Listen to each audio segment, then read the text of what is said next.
Hello everyone. সারাদিনে আপনি কতটা প্রোটিন খাচ্ছেন সেটা কতটা ইম্পর্টেন্ট, সেটা কিন্তু অনেক ইম্পর্টেন্ট। আমাদের যতটা প্রয়োজন ততটাই নিতে হবে। যেমন ধরুন, সাপোজ আমি উদাহরণ দিই, আমার ধরুন সারাদিনে 55 গ্রাম প্রোটিন দরকার, আপনার ধরুন 50 গ্রাম প্রোটিন দরকার। এবার একটা আরডিএ মানে কতটা প্রয়োজন সেটা একটা ইন জেনারেল কিন্তু আইসিএমআর দিয়ে দিয়েছে যে একজন প্রাপ্তবয়স্ক মহিলার সারাদিনে 55 গ্রাম প্রোটিন প্রয়োজন। এবার এর ওপর বেস করে কিন্তু সবার হবে না, এটা একটা ইন জেনারেল বলা হয়েছে।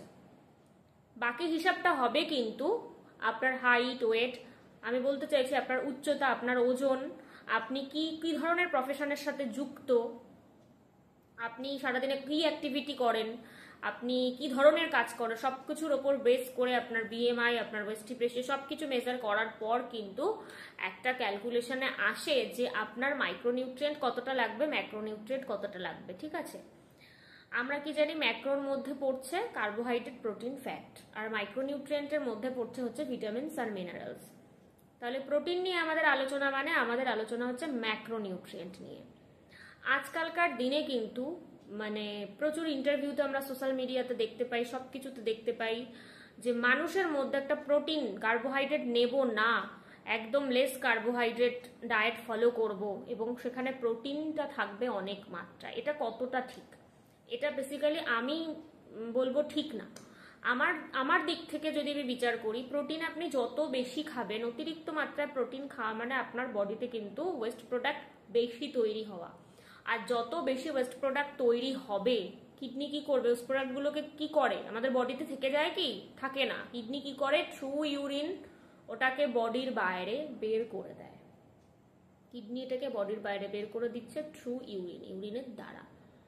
তাহলে যত অতিরিক্ত মাত্রায় প্রোটিন খাওয়া মানে কিন্তু কিডনির ওপর একটা বিশাল বড় একটা মানে চাপ দিয়ে ফেলা।